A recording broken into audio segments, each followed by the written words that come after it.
Good day mga ka-Remoto. May lumabas na naman na bagong Suzuki SB7JX. Ito ay 700cc 4-stroke 2-cylinder liquid cooled DOHC.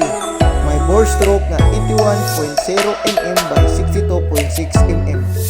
Displacement is 645. Compression ratio is 11.2:1. Fuel system is fuel injection. Starter is electric. Lubrication is system with SAM. Transmission 6-speed.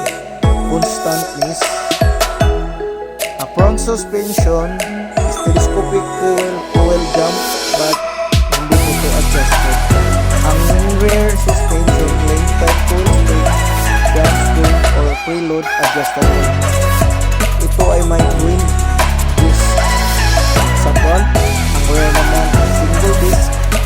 Ito ay may gulong na 120/71 tubeless. Ang rear naman 60/60/17 tubeless. At ito ay may ignition na trans-thrice electronic ignition. At ang fuel capacity it is 14.4 at ang oil is 3.0.